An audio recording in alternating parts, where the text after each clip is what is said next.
ku ñëw ñu jënd di jënd ñu jox la bi nga xamante ne ànd naag mbuus. dañ ko waroon a sax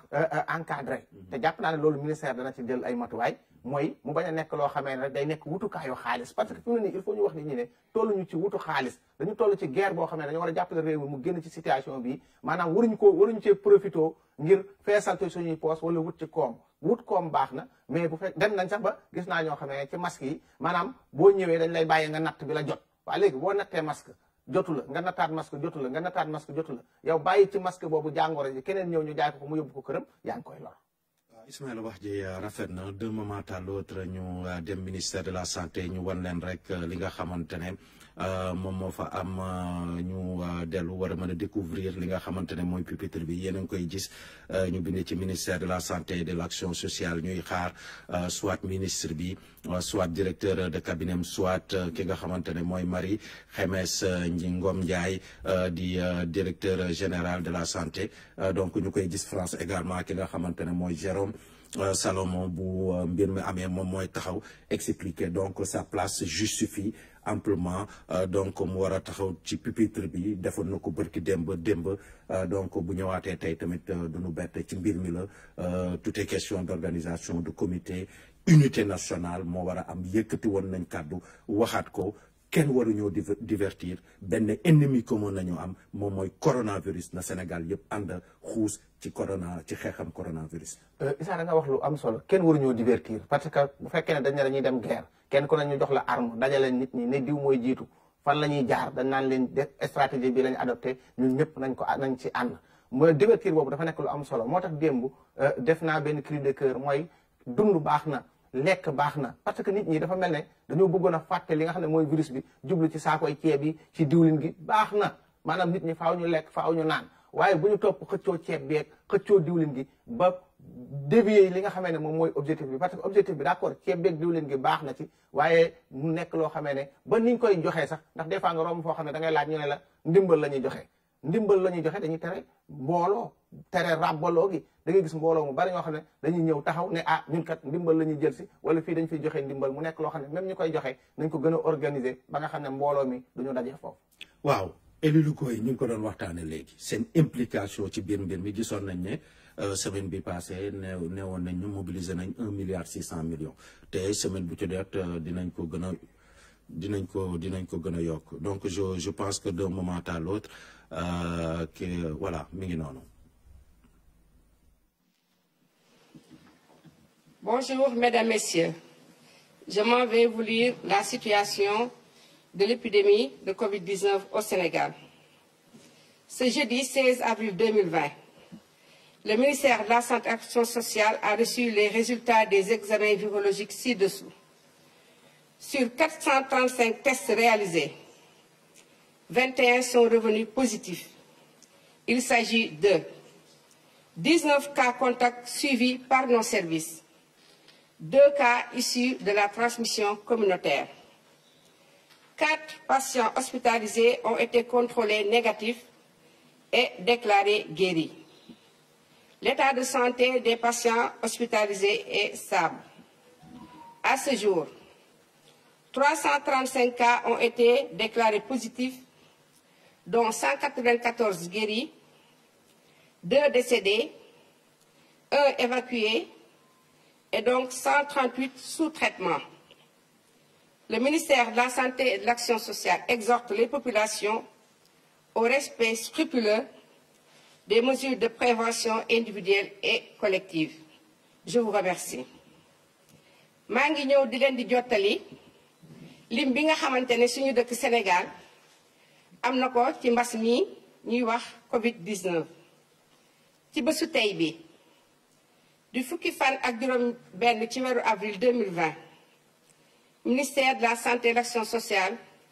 jot na lim bi ma leen di bëgg a jottali si ñeenti téeméer ak fanweeri juróom test yi nga xamante ne def nañu ko ñaar fukk ak benn dellu si nañ am doomu jàngoro ji ci yooyu fukk ak juróom-ñeent cas ñoom mooy ñi nga xamante ne mooy cas contact moom la ñuy saytu si suñu bërëbu fajukaay yi ñaar ci ñooñu mooy ñi nga xamante ne moom la ñuy wax transmission communautaire maanaam kenn xamul kan moo leen wàll doomu jàngoro ji. ci ñi nga xamante ne ñu ngi feebaroon tëdd ci bërëb fajukaay yi ñeent ci ñooñu saytu nañ seen wér-gu-yaram kenn gisatu ci doomu jàngoro ji ñoom wër nañ te génn nañu. ñi nga xamante ne ñoo des ci bërëbu fajukaay yi seen wér-gu-yaram mi ngi am tan. bi feebar bii di mbas mi ñuy wax Covid-19 duggee Sénégal ba léegi 350 ci ay nit gis nañ ci ñoom doomu jàngoro ji. ci ñoom 1juróom-ñeent wër nañu te génn nañu. ñaar ci ñoom génn nañu àddina. am na ci benn boo xamante ne dañ koo delloo ci dëkk ba mu dëkk. ci loolu ñu ngi dese fii 1fanweer ak juróom-ñett ñi nga xam ne ñu ngi leen di faj ba léegi ci bërëbu fajukaay yi. ministère de la santé et de l'action sociale mu ngi ñaax askan wi ñu gën a déglu di farlu ci li nga xamante ne moom la ñuy wax ne bu ñu ko defee feebar bi dina leen sori te du leen dal. ci loolu ñu ngi fàttaliwaat ne am na farata lool ñuy gën di raxas loxo yi di toog diggante ñaar nit ci wàll xàll boo xamante ne egg na 1 mètre di booy sëkkat wala ngay tisooli di teg sa mouchoir ci sa bakkan wala ci sa gémmiñ te boo paree nga sànni ko ci bërëbu fajukaay yi bërëbu mbalit mi ñu ngi leen di gërëm di leen sant wasalaam.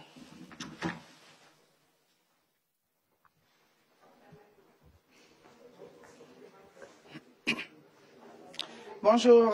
Issa Thioro Gueye, bonjour à Ismaël Diop. Donc vous venez juste d'entendre le docteur Marie Khemesse Ngom Ndiaye, directrice générale de la santé, qui vient de donner les résultats des examens virologiques effectués aujourd'hui. Sur 435 tests réalisés, il y a 21 cas positifs. Alors, Issa Thioro Gueye, 21 cas positifs. Hier, on était à 15 cas positifs. Aujourd'hui, 21. Et toujours, les cas communautaires persistent, puisque hier, on avait 1 cas communautaire. Aujourd'hui, 2 cas communautaires. Cela veut dire que le chiffre se multiplie par 2. 19 cas contacts contre 14 hier. Et puis, 4 guéris. Hier, on était à 7 guéris, Issa Thioro Gueye,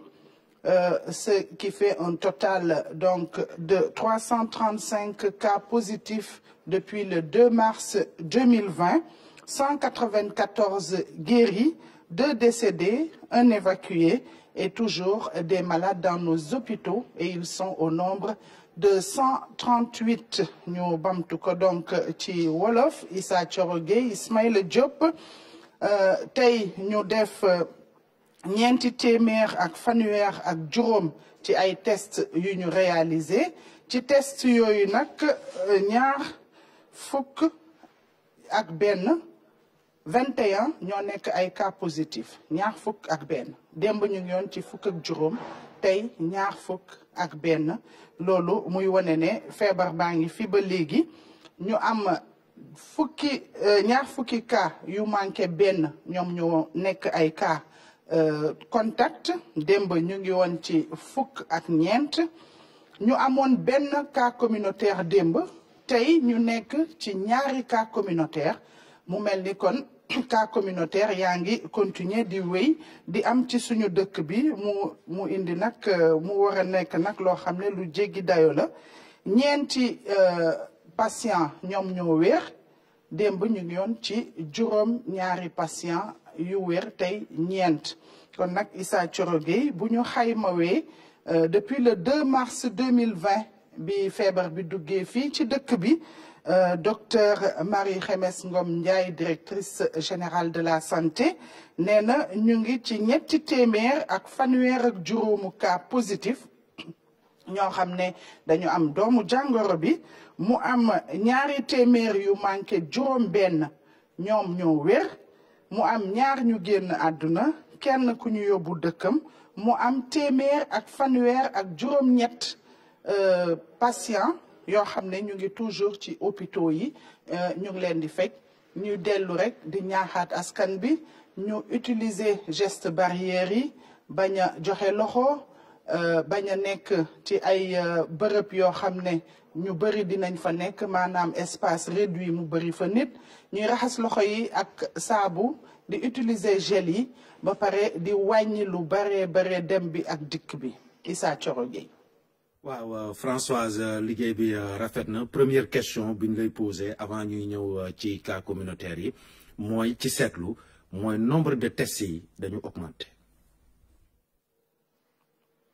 waaw nombre de tests yi dañoo augmenté parce que bu ñu fàttalikoo fii waa ñii di def test yi mooy Institut Pasteur ñoom dañu ne woon que ñii nga xam ne dañu nekk ay cas suspect ñooñu la ñuy defal test yi donc démb ñu ngi woon ci 227 tests tey ñu nekk ci ñeenti téeméer ak fanweer ak juróom maanaam 435 kon gis nga ne nombre boobu yokku na waaye nombre boobu bu yokkuwee tamit dañu bëgg bu yokkuwee nombre de maladies wala ñi yor doomu jàngoro bi wàññeeku waaye ñu ngi ci ñaar fukk ak benn muy 21 je crois que nombre bi bu yokkoo nombre maladie itam yokku day mel ni rek jàngoro baa ngi fi ba léegi te jógewu fi. waaw Françoise pour daaneel bu ñu amee 2 cas communautaires mooy que li ñuy wax Sénégal yi soit dañ koo déggul soit mu doon leneen yow sa yaakaar lan la ci. waaw sama yaakaar mooy que ni ñu continuer sensibilisation bi loolu mooy dafa am ay poches de résistance ba léegi c'est vrai que yëpp lu nekk ñu ngi koy def rajo yaa ngi ciy wax télévision yaa ngi ciy wax sketch yi ñu ngi ciy wax même woykat yi sax dugal nañ seen loxo ci xeex bi loolu mooy que ñu ngi sensibiliser waaye sensibilisation bi dafa war a continuer chaque jour chaque minute ñu continuer di ñaax askan bi ñuy def attention parce que yenn saa yi da ngay am sax da ngay dox ci mbedd bi nga am impression que nit ñi dañu fàtte ne virus baa ngi ci dëkk bi ou bien alors dañuy toog ba sonn jékki-jékki ñu mel ni ñuy fippu génn parce que mënatuñu toog toogaay yu yàgg yooyu waaye ñu xam ne que xeex bi moom il faut ñëpp jàpp ci ñu dóorandoo xàccandoo bu ñu buggee virus bi jógee ci dëkk bi waaye bu fukk di suul fukk di sulli dina metti torop ñu jëlee fi jàngoro bi donc sensibilisation bi ensuite responsabilité personnelle na ku nekk ci wàllu boppam ne man duma def lii dinaa adopter geste barrière yi comme ça ñeneen ni bu ko ñëpp defee mu mun a ñu mun a xeex jàngoro bi waaye bu ñii di ko def ñeneen ñi duñ ko def wala ñii di ko gëm ñii bañ ko gëm dafay xaw a compliqué donc foog naa ne dañu war a continuer sensibilisation bi bu ñu tàyyi bu ñu sonn ñu continuer di wax ba keroog jàngoro bi di fi jóge mais cas communautaire yi moom mu ngi bëgg a jaaxal nit ñi. waaw François ci tënk rek pour daaneel ci tënk rek rapidement pour daaneel ñëpp xam nañ ne macha allah sportif bu mag nga lan ngay wax ASC yi nga xamante ne ñi ngi fépp ci Sénégal pour cette sensibilisation. justement ASC yi mun nañ leen utiliser sax d'ailleurs pour que ñu sensibiliser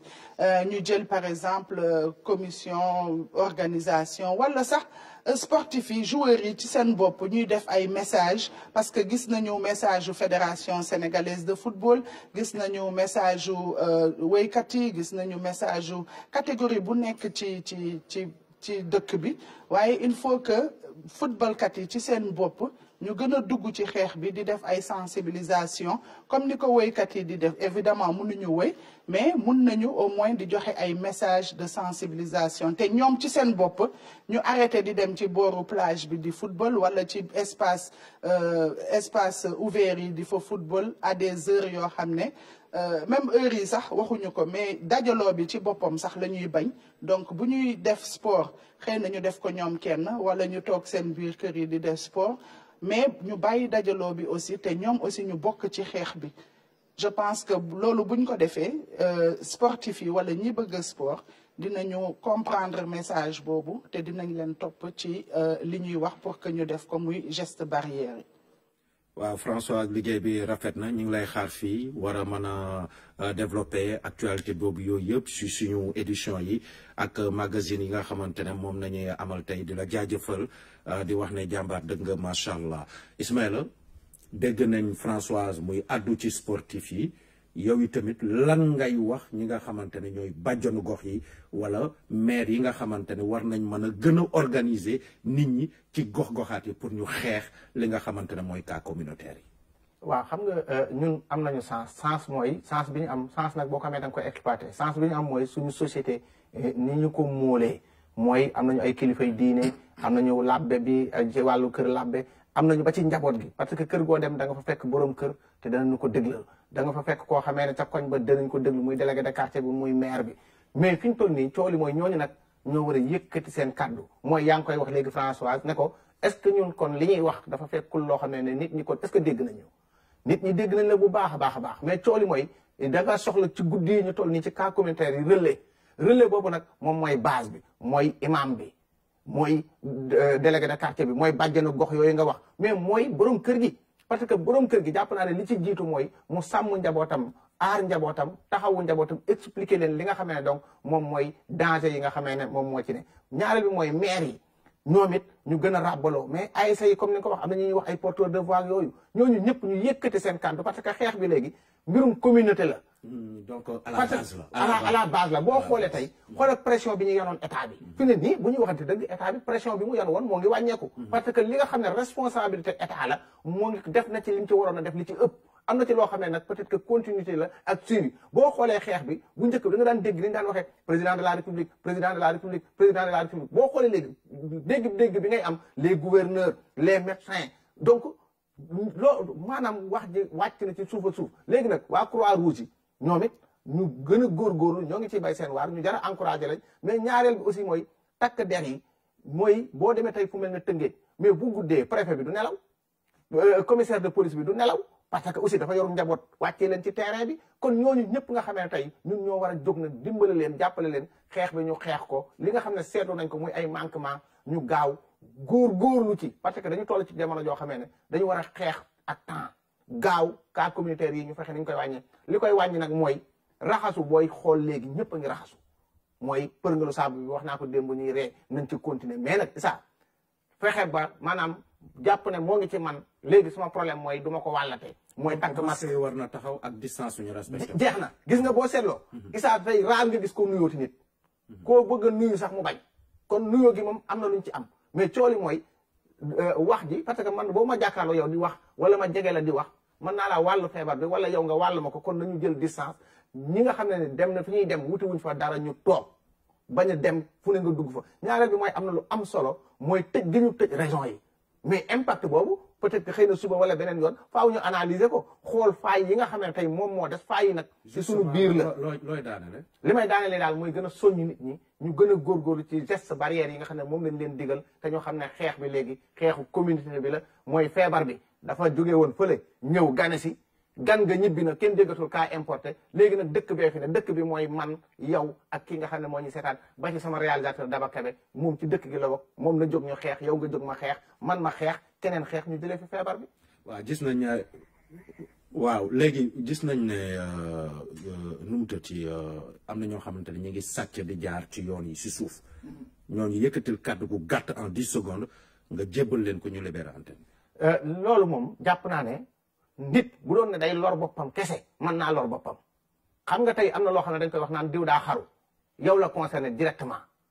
mais lii da ngay lor sa bopp lor ñeneen bu doon ne yëf yi ay du yem ci bopp borom bi wolof di wax ci feebar virus bii la feeñee mooy dafa am loo xam ne yow dootul yem sa bopp mooy maanaam bu doon ne da ngay lor sa bopp kese nit ñi ne alhamdulilah maaye da ngay lor sa bopp lor sa njaboot lor société bi lor réew mi loolu nag lañ war a moyu fexe ba nga xam ne nit ñi ñu jël responsabilité bañ di jaar ci prox ndoll yeeg yooyu te toog yàggul li ñu sant ñu def ko moo gën ñuy dem ba àgg foo xamee ne xëy na day jéggi dayoo. Ismaïla wax ji rafet na yéen itamit ñi ñu doon seetaan ñi ngi leen di gërëm 2 cas communautaires du ma dellu see ci li Françoise wax yëpp au total 21 cas positifs moo am 19 cas contact mais 2 cas communautaires yi mi ngi fi ñun ñoo war a xeex bi c'est à la base na ci ñëpp jàpp